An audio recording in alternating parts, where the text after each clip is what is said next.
Hello, film fans. Welcome to the Film vs. Film podcast. My name is Martin Harries, your host, and I'm joined by the film encyclopedia man, Boaz Dix. We are a couple of filmmakers on occasion, but mainly can't stop yapping about movies. On this podcast, every episode we pick a topic from a film that's coming out at the cinema or on VOD. Myself and Boaz pick our favourite film from that topic, or team up against a guest and battle it out to decide which film will become the greatest film of all time. If you enjoy this podcast, please leave us a 5-star review and subscribe. Please enjoy part 1.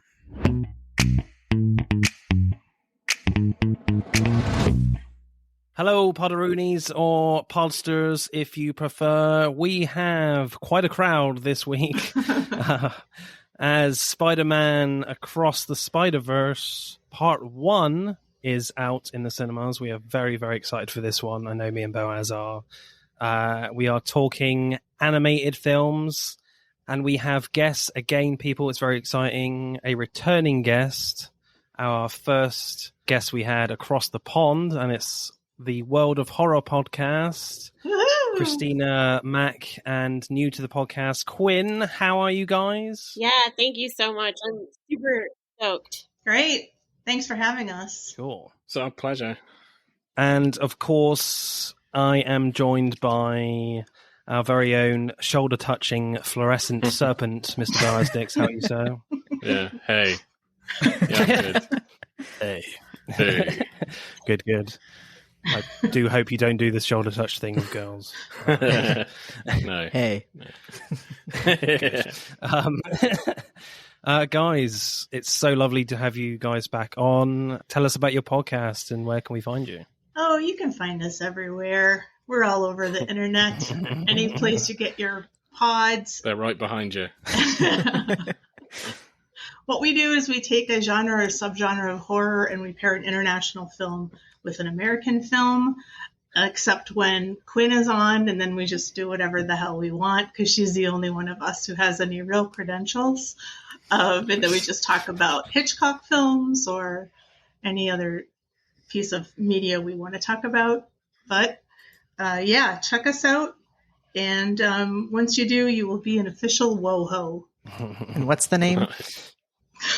World of Horror Podcast. Whoa. Whoa. So, guys, what do we think of Spider-Man Across the Spider-Verse Part 1? Thoughts, people? So good. I'm excited. Yeah, it looks really cool. I do have some concern. I mean, it looks very colourful as the first one, even more so. I mean, it looks insane from the trailers. My only issues is that it's a part 1 of a 2-part film story, which is never entirely successful from other franchises, so that does worry me a little bit. And also, just it seems to be that like a Spider-Man character is going to be the villain of this story. Yeah. Which I don't know how I sit with that. So, but other than that, I'm very excited for this film. I don't get part 1s and part 2s. Yeah, I don't really. I don't mind it with Dune, though. That's, the part 2 is coming because Dune part 1 was very good. So, yeah. Obviously, we'll find out with that one. Boaz, excited for this one? Yeah, I'm excited. I think it looks pretty cool. Yeah, I have good feelings. Are you guys Spider-Man super fans? Oh, yeah. Boaz is, yeah. I am, to a great degree. Yeah, so I love all the Spider-Man movies. I think Spider-Man is either one of, if not my favorite superhero. I used to collect Spider-Man comics when I was younger, so I got quite a lot of issues and stuff. I used to watch a lot of the cartoons. I'm really big into Spider-Man, so, That's awesome. And like a load of games as well, like loads and loads of the game. So it's big part of my childhood. So you excited for this one, Christina? Yeah. This is I saw Into the Spider-Verse with Mac, I think, in the theater, and it might have been at Quinn's suggestion, actually. Yeah, I'm big into animation films, and I think whenever you get the opportunity to see one in the cinema, it is a treat. And this one is just like, there's so much style in it, and not that I love animated films, but I feel like as the technology has gotten maybe more like accessible, which is a good thing, there's just a lot of like really bland ones, but this one is so unique. It like stands out, yeah. Mm-hmm. There are so many ways they could have done it, like just classical sort of 2D animation or anime, or sort of like a like an early sort of Disney movie, or 3D animation. These are all very popular modes, and they've gone with this. I think it's kind of interesting because it's based on a comic book, and so you do this very, again, comic booky panels, and it looks like the texture of paper, and it's just so, it's just so comic booky, and it's so weird that you don't see that. And I just think it's so obvious yet so unique.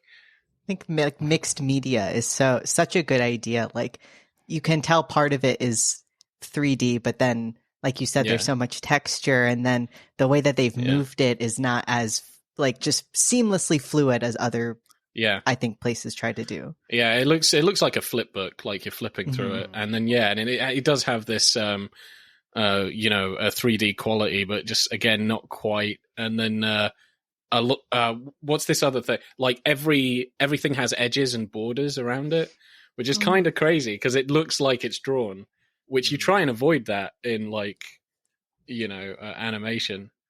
But I just think it's just brilliant. It there is just a sort of like a tactile feeling from it. It's very hard to describe. I think it's quite unique. Yeah. But I think it definitely represents the media that it's pulling from. So I think it's incredibly interesting. Apparently the filmmakers were saying that they're using like 6 different types of animation style. Oh, wow, that's cool. For this film. So that's amazing. I mean, I don't know how that's going to work, but they do it a little bit in Into the Spider-Verse with a few animation styles. So yeah, it'll be interesting how all the others fit in. I think especially with the pig, the pig comes across as like everything to do with him is very Disney cartoon, or whatever, or like Looney Tunes. I think that's a very distinctive, animation style for him. I think that's going to get pretty insane for the next one. Then, if they're going to do like every Spider-Man is done in a different way, but it'll be interesting to see how like fluid that will work. How that will look really. Yeah, because I think they have a pretty good balance of this film, and there is such a thing as too much of a good thing. That is my fear. If they go like too overboard, you're just like, whoa, shit! There's so much, So they need to like rein themselves in a little. But we'll see. We'll see how it goes. Yeah, I like what you said, Boaz, what you said about, like, I don't know, just the reference to an actual comic book and sort of the seamlessness of watching the film and having this feeling that you have it in front of you and that you're flipping through. And then I love how it's, it just is such a pastiche and like self-referencing in terms of like the dark backstory, the similar dark backstories from all of these like characters. And that like always just makes me, I don't know, that makes me so happy with this movie. I think it's one of a kind, mind blowing. I'm really excited for you. So. So our choice then for animated films, Boaz, we went for Kubo and the Two Strings. When I first saw this, I thought it was pretty incredible. It's first of all, it's just stunning. Oh yeah, to look at. It is. It really is. And I didn't want to go with like any Pixar films because we've done an awful lot of Pixar films on this podcast. So we've done 2 episodes, like Toy Story 2, both Incredibles films, WALL-E, Luca, to name but a few that we've covered already. So I didn't want to do Pixar. And the other choice that I was interested in watching was Akira. Classic. Yeah. So I'm very interested in seeing that. Hopefully we'll cover that one in the future. Yeah, we should do that in the future. I've never actually watched Akira, so I need to. Oh, yeah, it's so good. Need to crack on with that. Yeah. Yeah, it's very gory. Yeah. I've seen a couple of clips of that. So I think when you asked which one I would prefer, I was like, I've never watched Akira. I've heard it's good. I've seen a few clips. But I was just like, I'm not really in the mind space to watch dark shit right now. So, like, okay. So I was like, I'll just watch something a little cuddlier, and maybe if I feel a little more inclined some other time, whatever. Well, this film is a tad dark in places, I would say. It is a tad dark in places, yeah. Yeah. I was just going to say, I love that you picked a Studio Leica film kind of over a Pixar film. Because again, Pixar's great, but I just think Studio Leica should get more recognition because they're doing just something that like basically nobody else is doing. Yeah. And even though it's like not profitable, they're still going. Absolutely. Yeah. Everything they do is great. Yeah, I just think it's crazy where you're like, this is stop motion. Like, I have to like stop myself every scene and just go, holy shit, they actually constructed this like by hand. You're like, what the hell? And they could have made it easy on themselves, but they do the most tricky, difficult, intricate shots they can possibly, and put, as much effort and effects as they. And you're like, you did this all by hand. You could have done this via computer. This would have been so much easier. Well, there is a bit of CGI work in there. There's a combination. I think that's what makes it more artistic. Yeah, okay. There's probably some stuff that helps, but most of it is just like is constructed. It's done by hand. It's done painstakingly. It's done in an old-fashioned way. I think, to me, I think it makes it way more impressive and more artistic. Yeah, I feel like art gets its value when you can tell that that somebody made it. And I like animated films, but the way that they're trying to make things too perfect, and it's like that's not the point. Like, I want to see that somebody did it, That hand craftsmanship aspect. Yeah. But, I just love, I think it really adds to the quality if like there was effort and there is even suffering, like if there was suffering for that art, you're like, that took some time, that took effort, that took sweat, that took blood. Yeah. And I always respect that. So any filmmaker, like, say, if they use stunt doubles, like going through walls or Nolan, he actually builds sets. Stuntmen are going to die making this film. Yeah, so like stuntmen. So I think like, what was it? When we were talking, when we did an episode on John Wick 4, I'm just like, they actually used real stuntmen. And they, like, I'm sure half of these guys are dead, but you're like, they didn't need to. And to me, that makes every scene even better. And then like Nolan as well. I love Nolan and the fact that he'll actually build the sets. Doesn't have to. He'll build this. It just makes it better. I think if you make things hard for yourself, it could be you could get the same result doing it easier, cheaper, quicker using the current technology. But I think if you just you rein yourself in and you actually put the effort in, you can sense it. You can sort of feel it. I think you've got to add that to the experience, not just like the images and how it looks or whatever. But so you're saying the animators lost all their fingers after making this? Yeah, probably. Or, they've they've definitely.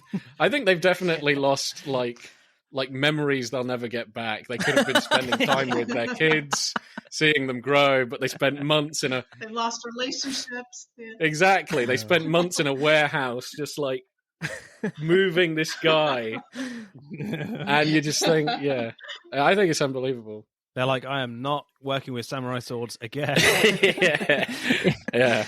But also, animated films they have to be so intentional anyway, but it seems like with stop motion, you have to be super, super, like, intentional with everything. I heard that it took 5 years, and that makes sense, from, start to finish. Jesus. Yeah, but you see, even hearing stuff like that, I just think that's phenomenal. I think I did hear it took quite a long time, but you're like, they could have done it in a year, using the methods that we do now. And you're like, they really took the effort. They took the time. And you're right. It's like, it flows so seamlessly. And there's so much detail, like how everybody moves. And you're like, that's hard enough to animate, to make everything look natural. But, to actually like literally move a figure to make everything, like every little hair, hair blowing in the wind, fabric, just everything. You're like, Jesus Christ, the amount of attention. So, Boaz, what happens in Kubo and the Two Strings? Hey, I'm James Lovino, and I'm here to tell you about Alternate Sides, a movie podcast with a twist. I've worked in the film business for 2 decades, but I haven't actually seen that many movies, and this has been driving my frequent collaborator, Sam, a self-confessed film snob, crazy. So every week, while he's stuck in his car trying to avoid getting a parking ticket, thanks to New York City's alternate side parking regulations, we discuss a classic film I've finally just gotten around to seeing. Alternate Sides, a new podcast about movies, parking, and a 25-year friendship, wherever you get your podcasts.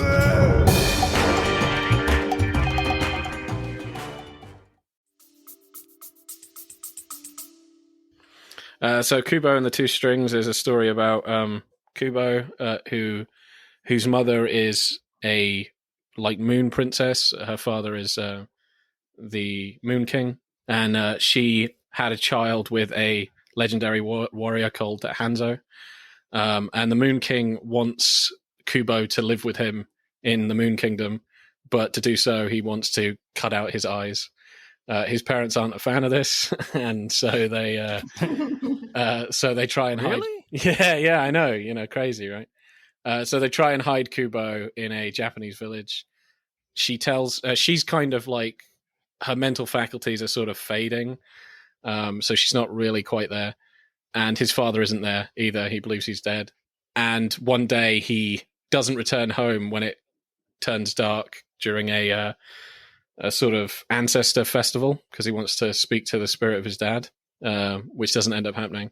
When he's out in the dark, his moon family finds him. His aunties, moon princesses, they find him and try to abduct him, and his mother gives her life to protect Kubo and then sends him on a journey to get these pieces of armor that can defeat the Moon King. And then he's aided by a monkey, basically a monkey, yeah, a talking monkey, and later a talking beetle, a samurai beetle. Kubo also has the ability to make origami with his guitar or whatever, so make it move and come alive and stuff. So on the journey, he gets really close to the beetle and the monkey, and he's fighting his aunties and all that stuff.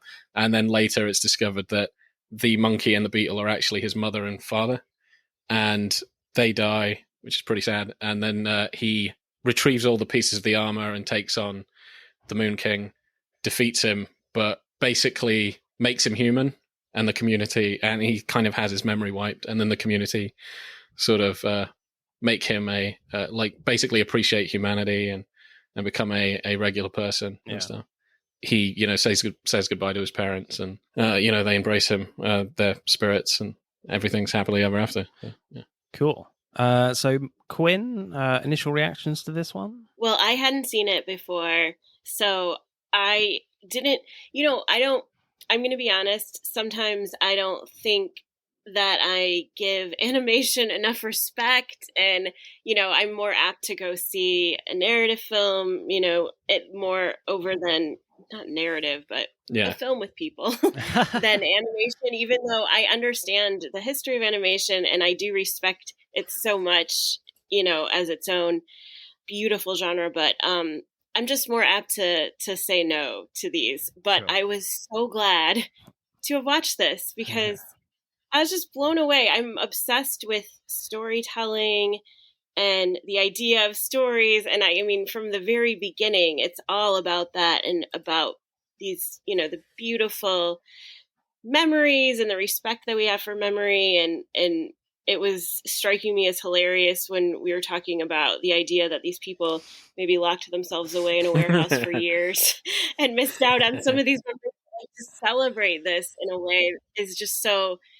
It was a beautiful film for me, and I respect it so much more looking into the stop motion aspect of it. But just the memory and the storytelling and the importance of that, and the importance of this sort of dying culture of oral tradition struck me really hardcore this watch. And I was just grateful to have watched it. I don't know that I would have seen it on my own. So I was blown away. I loved it. Mac, initial reactions?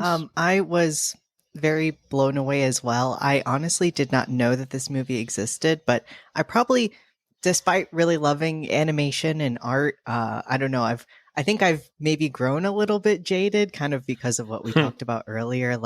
I think it takes maybe a little bit for me to actually give something a chance, but I'm so glad that I gave this a chance because I don't know, it was so emotional. It made me cry. And as Quinn said, like the idea of memories living on forever and living on inside of us, and like, you know, somebody's death not necessarily meaning that their life and everything is over, I think is beautiful. And from the first line being like, don't look away, I was like, okay, sure, I won't. And every scene is like a feast for the eyes. So thank you for recommending this, because I don't think I would have watched it otherwise.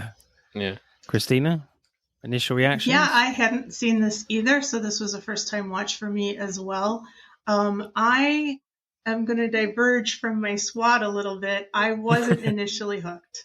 But I became hooked by the end, and I did tear up by the end. But it took 2 watches for me to actually, like, I think fully appreciate it. I was a little confused by the storytelling, and I wasn't really sure what was going on with the grandfather at the end. I think I get it now. But some of the storytelling was a little bit confusing for me. But I love A Hero's Journey, and this is definitely one of those. And I thought the voice work was great. And I'd highly recommend it. So directing then, I loved the little show Kubo puts on to the crowd in this village, where he plays his guitar and like little paper origami figures come to life and play out this mythical story.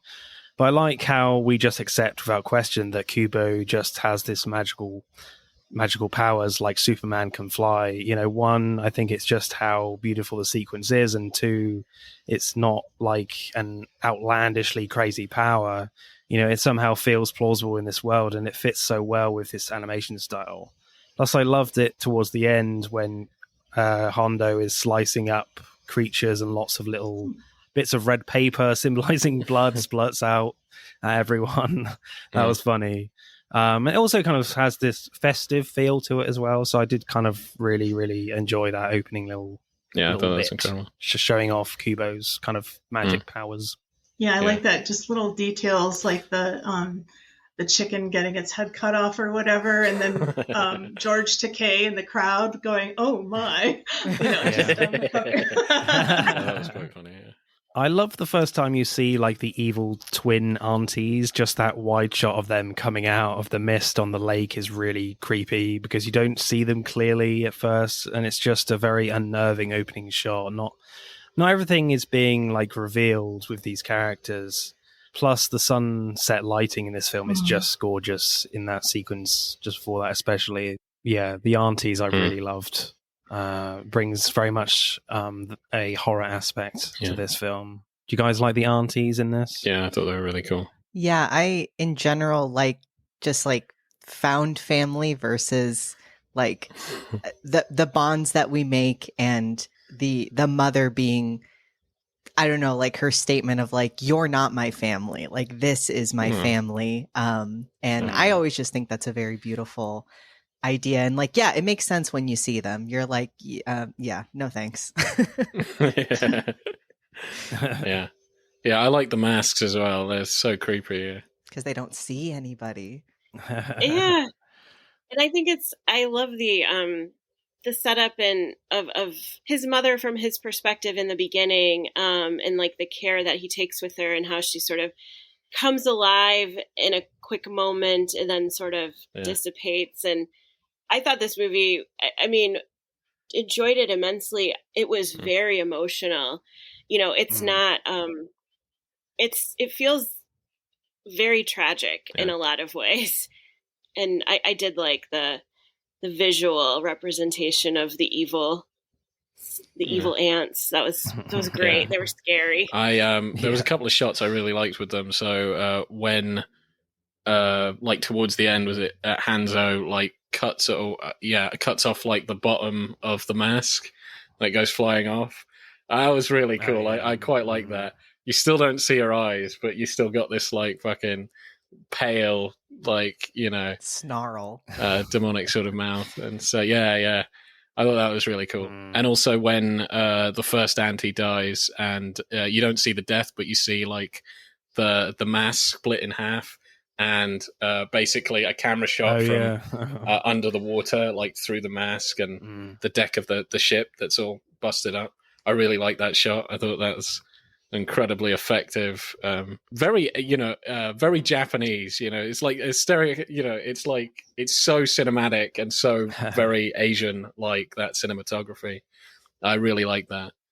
I was also going to say, like, even at the opening of the film, it's shot from like the perspective of Kubo and his mother, and the camera's like riding the waves, and then that one wave that's so incredibly huge. I thought that was just that was amazing, and how she like uses her magic to dissipate it, and then she's struck by the other wave, and then hits her head. I just thought that whole sequence was amazing, and like to start a film with such an action packed, quite a visually extravagant. Yeah, I thought that was pretty cool. Yeah. Like a lot of the water stuff is, I think, CGI, but they do it in such a way that they're referencing physical models. And because I watched a bit of the bonus stuff, and like they used a lot of like wheels and levers and things underneath like different materials to create a wave motion, and they use that as their reference. So that's pretty cool. Combining the two, it looks gorgeous, especially absolutely. In the opening.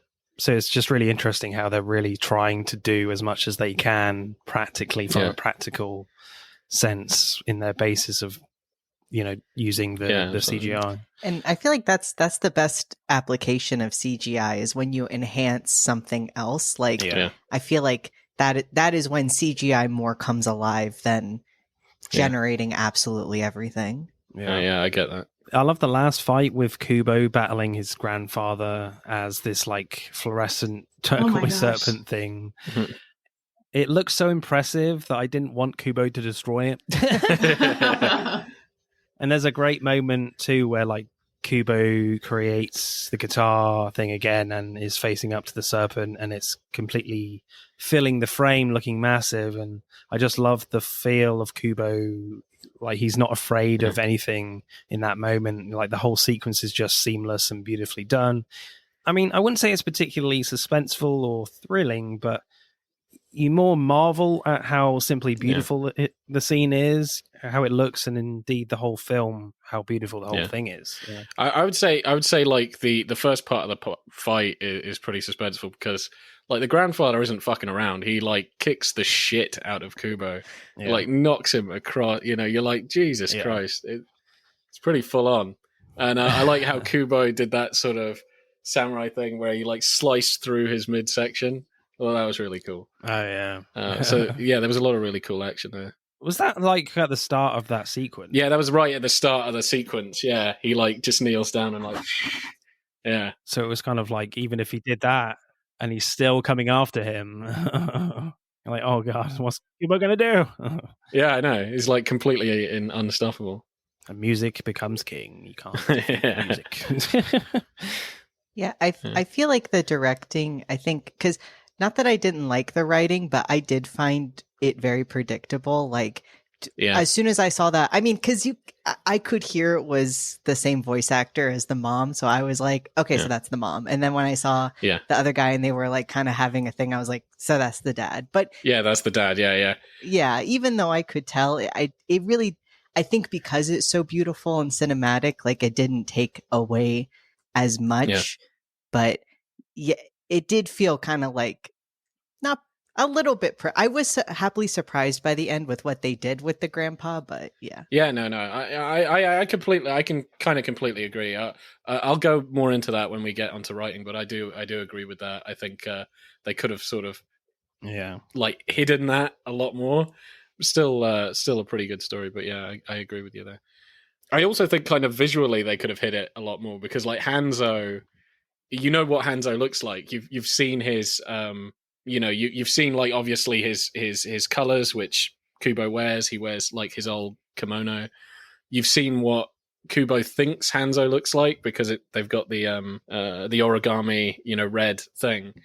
And then when you see the beetle, you're like, geez, he looks like the same, but just a beetle. It's like I would have completely redesigned him differently because I thought that made it a little too easy to just guess that was Hanzo. Because I'm like, yeah, that's Hanzo. So I think that's from less a story point of view, but more a character. How they design the characters. I would have just designed them completely differently. So it's more of a surprise. I think what puts you off, though, with that is the fact that the guy's an idiot. So. Yeah, the guy is an idiot. It's like, this guy can't be his father. Yeah. Yeah, and I think it's almost like, because we've talked about this on World of Horror, the Quinnisodes. Like, I'm not somebody that typically anticipates what's happening next. I just don't do it. You just go with the flow. Yeah. Yeah, so it was so obvious to me that I almost think it might be almost intentional in a way, so that your emphasis, your care and detail to watching the film is maybe placed elsewhere, perhaps. Yeah. I don't know, because especially with the mother, that voice, that's Charlize Theron, and you can hear the monkey speaking with this, and it's just, and I even was like, and that's his dad somehow, not knowing, the connection or the understanding how that is his dad. But, from the beginning, when she said, the last thing your mother did was, she sacrificed herself and created me, or, gave life to me, and like, well, her. I think you're probably wondering, how is she her? But maybe they'll explain that. I personally, I think I don't think it was intentional. I think it was just a sort of mistake on their part, because it does make you just go just cut with the charade already, and just But I think it does make the romance in retrospect quite nice, because it's cute. The monkey and the beetle don't like each other to start with, and then slowly fall in love. So then you're like, oh shit, they were his parents. But I think that would have been better if they just they made the designs and the voices completely different. I think that's just such an easy thing for them to have done, where it would have literally been a surprise. So I do think that is a kind of big negative, but I don't think it takes away from the film being amazing. But it's one thing I do wish they did differently. Christina, favorite shot or scene for you? I like the whole sequence with the skeleton creature and the swords coming out of its skull. Oh yeah. I thought that was really great, and they're just trying to break all the swords to find the sword unbreakable or whatever. It's a pretty damn scary design as well. Yeah. Yeah. With that scene though, I'm just like, I think they're just looking for a normal sword. The other swords are just that's true. Rubbish. Yeah. I mean, they're not even normal swords. They're made out of glass or something. Yeah. They just give it one tap and it shatters half of them. I think they're just looking for a normal samurai sword, people. Its body is really scary, but its face looks kind of dim or dumb, which I thought was an interesting character choice. Yeah, I love the first shot you get of it, because you have all the bones and the hand go up into the sky, and then they're all looking at it as what, and you look at it all go up into the sky, and then it's almost immediate. It's you have the light from its eyes, and it illuminates the creature, and you're like, holy shit, that thing is big. I love how they did that. It was really freaky. It generally was a pretty freaky entrance to that thing. I kind of just like the fact that with the color design, that it's orange, and it just kind of matches up really nicely with the green set that they've built. Just from a color palette, exactly, mise en scène point of view, to be wanky. That's good. Mac, favorite shot or scene? I really liked the eyes in the water. I thought that was really cool. Yeah, that was really cool. Oh yeah. And then I liked the callback when they got to the where the helmet was, and you see everything on the wall. I don't know, that paired with all the stuff that they had seen before, I thought was a really nice touch. I just liked it when they were in peril. Yeah. Quinn? This is just, it might be a cop-out because I don't know technically how amazing it is, but my favorite part is the end when, the villagers make the decision to just arm this man that they know is evil with these memories. Good, solid, valuable memories that were not real, and he accepts them, and I don't know. I've never seen something like that done. It really touched me because they have every reason in the world to be so angry with him and, to like ban him and tell him he was the biggest piece of trash in the world. But instead, arm him with this goodness. And I just really loved it. The end so much. It sort of really like tied everything together for me in terms of storytelling and memory and the gifts that you can give each other by remembering things and telling those stories. And then I don't know, I loved it. That part I was really surprised by. So I think that was so effective. And I think like the contrast between when he was the monster and he kept calling himself a monster, like he's like, what do you think? I'm this huge, scary monster now. And then he's actually this tiny, frail man. And the humanity in them chooses not to treat him like the monster he thought he was. But I also like the skeleton fight, and it really reminded me so much. I don't know, it doesn't make so much sense, but it reminded me of the Goonies a lot in that moment. That was gorgeous, and honestly, that was probably the part that grabbed me the most, if I was wavering at all in the beginning. But I was sucked in at that moment. So I think mine, I think I already said, like, my favorite shot, that's a difficult one. I think probably the her sister's like split mask. I think I already said that. Oh, right, yeah. That it was in the water. And I really like that shot. Rather than show her death, you just show that. I thought that was pretty cool. And my favorite scene is actually the prior fight on the boat. Oh yeah, that's mine as well. I just love that whole fight. I just think the whole fight scene is incredible. Really well choreographed. Have any of you seen the Guillermo del Toro Pinocchio? No. Oh, I haven't yet. Not I need yet, to. no. I wonder if he drew from that boat stuff. So when you guys all watch it, get back with me and let me know what you think. But I think that there might have been some callbacks to this movie in the sequence in Pinocchio. That's definitely my favorite scene as well. And I feel like the choreography almost has a very grounded feel, like how you would expect a sword fight and an axe thing on a chain on it to be like. But mix that into this animated world, it feels so exciting to watch. Plus, I love the sisters' faces. Like, they don't even move when they talk because they've got masks on. Yeah. I love that. And I like how they change it up a bit. In the second fight at their home with the other sister, the fight is like less choreographed and it feels more brutal and emotional. And as you said, Boaz, because Kubo breaks the bottom part of the sister's mask, so you see the mouth moving. So it just kind of increases the emotional stakes in it a little bit. So I really like that. Directing score, World of Horror, what are you going for? You go first, Mom. 7. Can we go in the 7 neighborhood? You want to go higher, Quinn?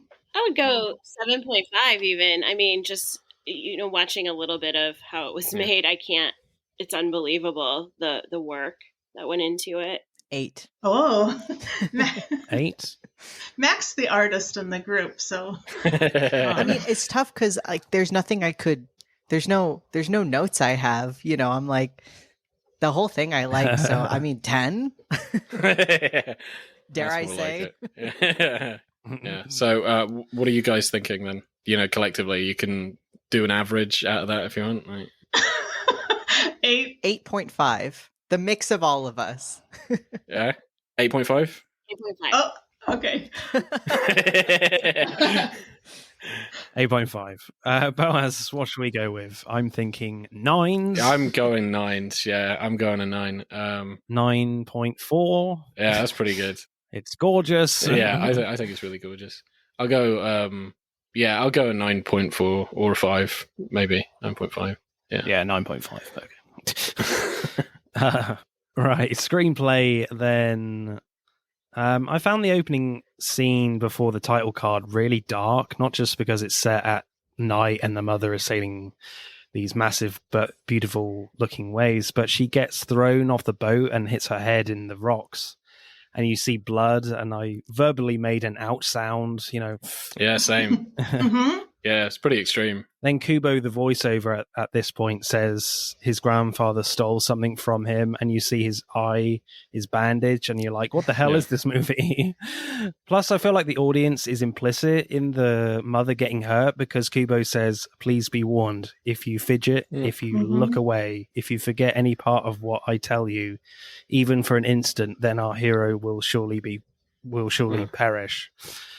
And then, you know, her head meets the rocks. Then you're like in the cinema going, who looked away?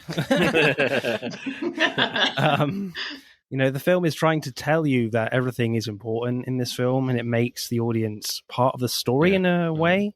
And I thought that was a really cool idea, you know, to set up this film, that, you know, this film is really bringing the audience into this, in this whole idea of, you know, storytelling is really important to everyone. So I love that opening.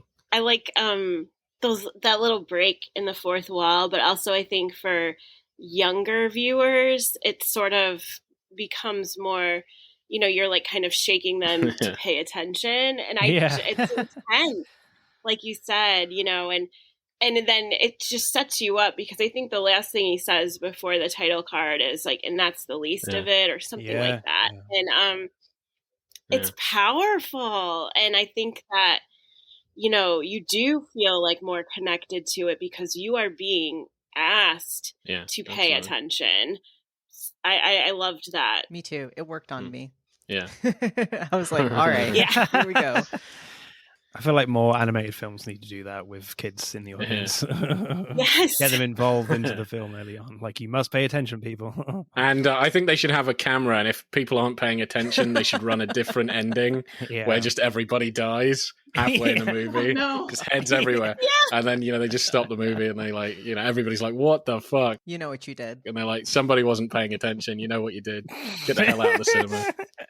And great. Yeah. This feels very good. I like this idea. I feel like this inclusion of the audience also continues when, you know, they have him telling the story to the village as well. You know, I feel like you said earlier, Martin, about like the powers feeling like they make sense in the world. It's like everybody's amazed by it, but not in a way of like, who's this freak? Like, they're all just like, whoa, this is amazing. And we all feel the same way. So I feel like we're a part of the village too. Yeah. I like the sort of setup for throughout the story when they introduce things. Like, they don't just spell out everything to you. They kind of like feed you slowly some extra context. And I like that. Because even when, you know, he starts, he's like, you know, making origami things to like keep his mother, you know, like entertain his mother, and she's a bit out of it. And then she's like, you know, he needs to go to town and stuff. And then he sort of talks about, you know, maybe finish the story this time. You're definitely going to get money. And you're like, okay, what's going on here? And then he does his thing, and you're like, oh, that kind of, you know, it was all like setting that up, you know, his origami control powers, and you had no idea, but it was just gently setting that sort of stuff up. And I think it does that quite a lot in the film, which is pretty good. Like, just sets up some plot reveal. Yeah, I find Kubo's mother really fascinating. Not Monkey, but his actual mother really fascinating. And I nearly put this in kind of directing just how good the puppetry or the animation work was in establishing what this character is, and where she's very silent, and when she's at the top of the mountain and when Kubo returns, she's still for a long moment, like she's in an epileptic absent state.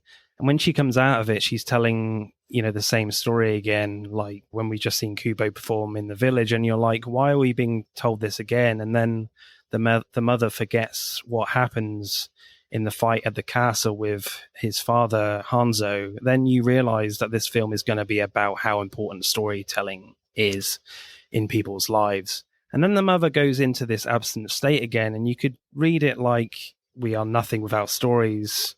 And then there's this kind of mental health reading in there as well. You know, this film is tackling like really adult themes.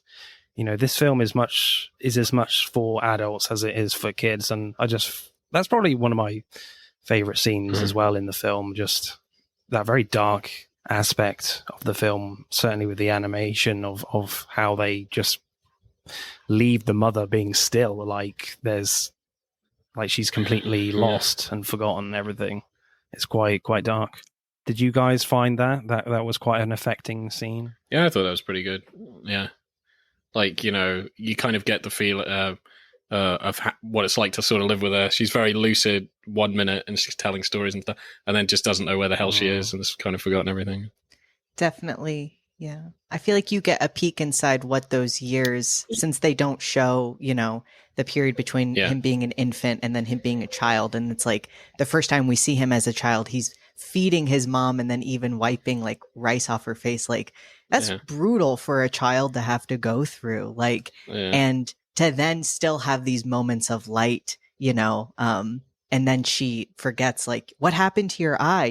That would, you also know that this kid is so strong, like, for having to go through this. And there's still so much love. Like, he's not upset at her or anything. So I feel like the pieces you put together in your mind, I like that they do that instead of showing some sort of like montage, until he's a child. You can just see it. Yeah, I also like the idea that the origami papers fly around sort of chaotically when she's sleeping, and he has to calm her down. That was an interesting way to depict that, and that he's taking the papers and, turning them into, these tools for storytelling in the village. That's a really wild idea. I found it really interesting in what they don't show as well, because they could have made it into a really interesting sequence when, like, the little red Hanzo character is created. You don't see that. It just appears, and Monkey's like, who the hell is that? I feel like they could have done that easily in this incredible world in this animation style, but they don't. They hold that back, and like, no, he just appears, and then all the other incredible animation is done with other, like, fight scenes. So I found that quite interesting, what they don't really show. What do we feel about, like, the mother reveal that it's Monkey? I mean, it's done in a very emotional moment when she takes out one of the aunties. For me, I was quite fine with it, and I feel like it's one of those things you kind of have to roll with, and that there's no perfect way to reveal that. Because I feel like if she did it right at the start, Kubo will be pretty freaked out. Like, what? My mother? What the hell? You're a monkey.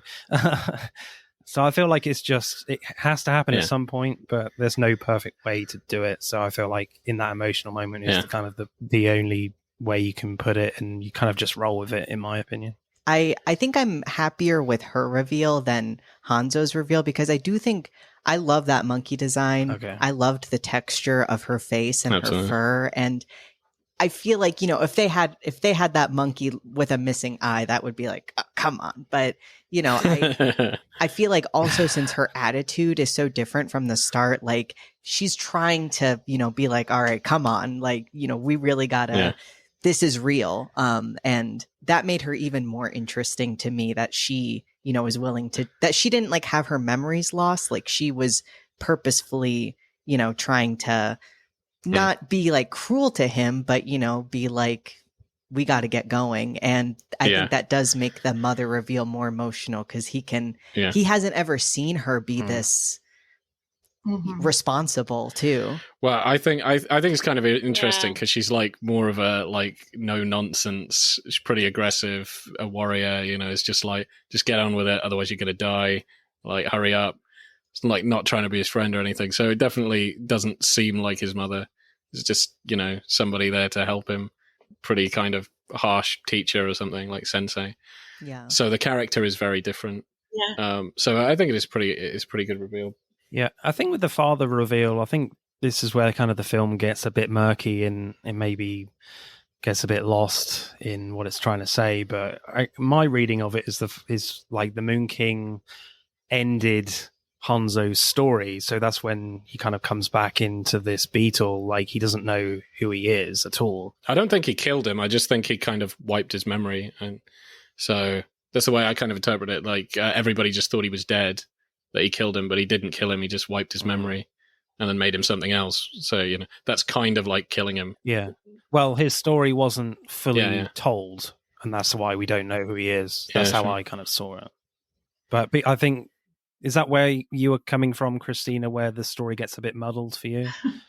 Yeah. Well, I was just really confused by like the Hanzo, like the paper Hanzo guy and the beetle guy. I'm like, what? Right. How are these the same elements of the same character, or like what's actually who is that little paper guy? I think they never sort of spell it out, but I think maybe the way I sort of interpret it, I suppose I've just got to interpret. Like, I think the paper Hanzo isn't the real Hanzo. It's not the spirit of the real Hanzo. I think it's kind of like subconsciously created and given a spirit by Kubo. So that's kind of, I think, how he perceives his father should act and look and stuff. So that's how I sort of interpret it. I could be wrong, but but yeah, it never sort of says, really. One thing I did really like about the father reveal was the little hint of, Kubo praying and not getting anything back. So you're like, okay, he's out there. I really liked that. I thought that was nice, subtle. I do like that, definitely. Yeah, in retrospect, because at the end when, he does the same lantern thing and the lantern lights and both of his parents are there. And it does make you think, like, the first time it didn't light and everybody else is light, you're like, his dad wasn't dead. Like, that's why. He wasn't dead. He just didn't know. And I'm like, that's pretty cool in retrospect. So, favorite lines, people? Mine is the very first one. If you must blink, do it now. I think that's just a great opening to get your attention. Quinn, favorite line for you? I'm gonna have to side with you on this one because it's just a beautiful bookend, to the repetition of it. It's powerful. I think it draws you in. I think that it makes you feel like you're doing something really important by watching this film. And I think that's really, I don't know. I don't see that a lot. I love that. I love the sort of subtle interaction. Yeah.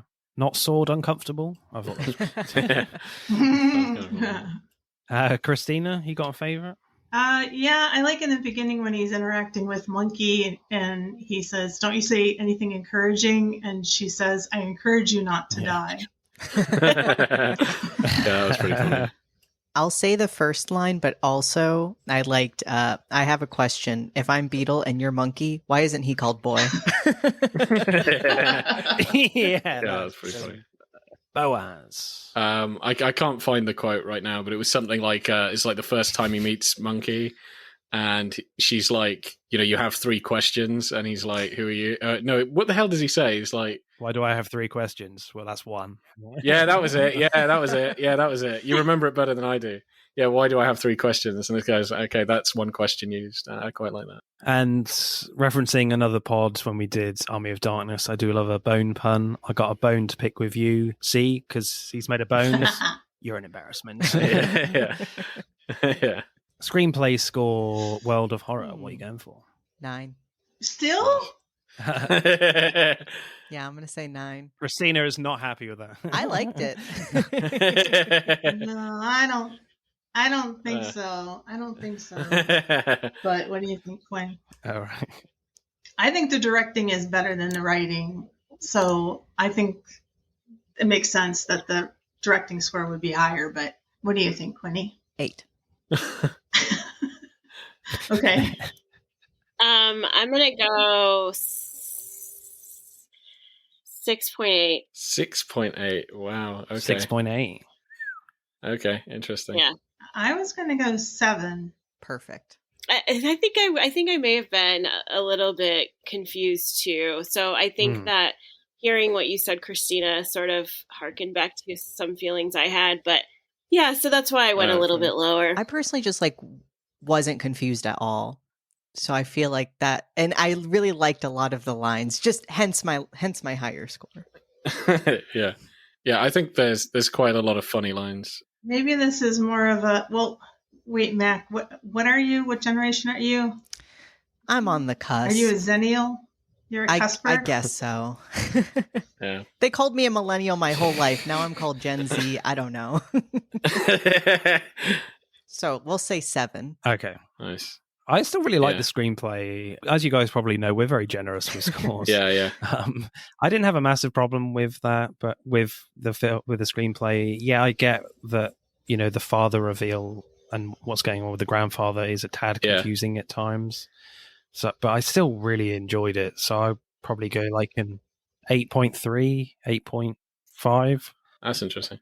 I was also thinking, like, I don't know, this is kind of maybe a weird criticism. Like, I'd probably just like make it a little longer, you know, like just like add something else in the middle. Because I did feel the quest was a tad like too easy. So I don't know. Yeah, I would have added something. Okay. Yeah, I think so. I would have added a little something in the middle.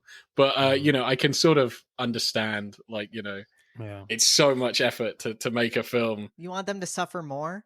Oh yeah, exactly. Yeah. Makes more an entertaining story. Yeah. More fingers need to be lost from animators for Boaz. yeah, definitely. Yeah. I also, you know, one thing I didn't mention on the story, like the Moon King. I like the first time you meet him, he's just some sort of random old sage in a dream, and he's just so unlike what, you know, the mother talks about him. You know, well, it's like that he's evil. Like all that you've heard from him is he's evil. He's, you know, Cole, the king of darkness, and all this shit. And the first time he appears to Kubo, he's got no idea who he is, and he gives him advice on where to find the helmet, which turns out to be a trap. But he just seems like a nice old guy. And then, you know, second reveal, he's a lot, you know, darker. He kind of changes from that nice old guy into like an evil fucker. And I thought that was a pretty cool twist. I really like that. I feel like that's real. Like, I feel like that's very real for a kid of like, you know, I've been told this, but I'm confused because I see something differently. Because also people don't act the same way towards children necessarily. Yeah, so I just really like the dark elements of it, especially with the mother character. So, you know, 8.4, 8.5, I would be happy with. Yeah, that's 8.3. Yeah, okay. Voice acting then. I mean, I remember watching this for the first time, and I might sound stupid here, but I had no idea that Charlize Theron played the monkey and the mother. I think it's just because like the mother character is very like soft and, you know, caring, and then when you get to the monkey, Charlize Theron is very firm and assertive, aggressive at times to Kubo, but again is in this very caring way, just two different types. So it did fool me for a few moments. So I really liked Charlize Theron in this movie. For me. I wasn't as much of a fan. I do like Charlize Theron, but I just find it a bit weird that like all of the side characters are played by Japanese actors, but then all of the main characters are played by white actors. And I do feel like when you're telling a Japanese story, that's a bit odd. You know, I feel like then you can tell they casted more for notoriety to get for more marketing to be like, look who's in the movie. I will say, like, even though I like the lines of Matthew McConaughey, I wasn't like madly a fan of his voice acting. Really? No, I don't really think so. I think you didn't like it when he shouted ah when the hand came up. You didn't like that? I thought it was great. I think it could have been cornier. It could have been like a lot more. Do you know what I mean? I can't really explain it. He kind of just sounds like Matthew McConaughey. He just sounds like Matthew McConaughey. Yeah, it's like he just sounds like. Yeah, I think that's a great criticism. He sounds like Matthew McConaughey. It's like he doesn't sound like a stupid insect. He sounds like Matthew McConaughey. I didn't even catch that it was him until I looked it up maybe halfway through the movie, though. So I didn't even feel like it was over the top Matthew McConaughey. Quinn was convinced. Well, Quinn, yeah, okay. But, like, didn't convince me, unfortunately. But, yeah. I feel like there should have been a, all right. Yeah, it would have fitted the character. Yeah. These monkeys keep getting younger, but I stay the same age. Oh, yeah. That would have been great. Oh my. But yeah, I mean, looking at the IMDb, it literally is every single main character is voiced by a white person, and I just find that icky. Yeah, I agree. Yeah. That is really offensive. I mean, but, going back to Lion King, with Matthew Broderick being, the voice of an African king, it's like, well, I don't think so. Yeah, I mean, but to be honest, I can sort of give the Lion King like some leeway because like everybody. No, actually, is it? Yeah, almost all the other characters. Actually, I think apart from Simba's mother, I think Simba's mother is African, but everybody else is like played by an American. No, but that's kind of interesting. But I mean, that's kind of par for the course. I think for American movies, if you want to get people to watch it, you can't. I think The Kid was pretty good. Parkinson. That's what I was going to say. So actually, one that I definitely didn't know who it was, and that kind of blew me away, is I think the Moon King is Ray Fiennes. Yeah. Mm-hmm. Yeah. Oh, that was pretty damn good. I was like, I don't think I would have guessed that. But he's scary. Yeah, I thought he did a really good job.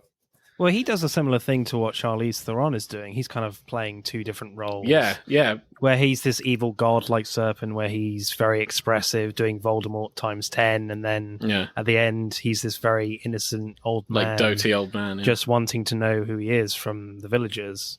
So in his voice, he even sounds older and quieter than he actually is. I love the contrast there from Ralph Fiennes. I thought he was one of my favorite performances. Yeah, I think he's one of mine. And he's used incredibly sparingly, like, really quite towards the end. So he's kind of this, just this presence, but I do like his voice. It's not what you expect, but I do like that he plays essentially two different kinds. My favorite voice performance is Charlize Theron for me. Cool. Quinn, who would you go for? I think I'm going to go with, I guess, Art Parkinson plays Kubo. I thought he was fantastic, but I don't know that actor very well. I thought Charlize Theron was great as well. Very, very good. Yeah.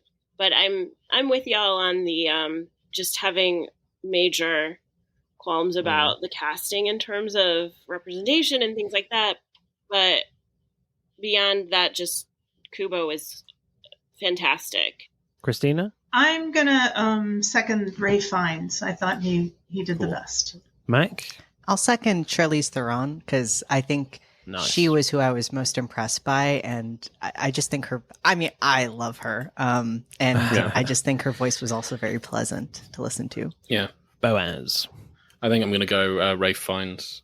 Quite a mixed bag there. That's cool. Yeah, it was pretty cool. So, voice acting score, World of Horror, what are you going for Kubo and the Two Strings? I think I'm going to say 6, not to be rude, but just I also wish we would move more towards a trend of having voice actors who mostly do voice acting than just casting to have some big names on the poster. Mm-hmm. I hate that trend. I don't think anyone screwed up. I mean, I think everybody did fine. No pun. I mean, I don't even Matthew McConaughey, I think he's a fine actor. So he didn't, aside from having a really, I think, identifiable voice, that's not his fault. But so I think 6 is fine. I would say 6, 7, maybe even Rooney Mara too. I needed to point out, plays the evil. Oh yes, and she's got a voice going that is both very horrifying and yet calming in ways as well. But she was great too, and I think just in terms of, I feel the same way about the casting, but in terms of the job that these actors did, I would say like 8 if I were just looking at the job that they did in this film, not looking at anything else involved. 7? 7. Okay, 7. Okay. Boaz, what should we go for then? 7.5? 7.7? Because I do agree with the controversy that, it would have been nice to have some more Asian representation in there. Sure. Yeah, maybe at 7.8. Cool. Right, let's add up the scores then for Kubo and the Two Strings. Kubo and the Two Strings gets 48.1, which is pretty good. But I have a feeling it's not going to stand a chance with the other film. I don't think so. That's it for part 1. Thank you for listening. We hope you enjoyed it. Check out part 2 to see who wins.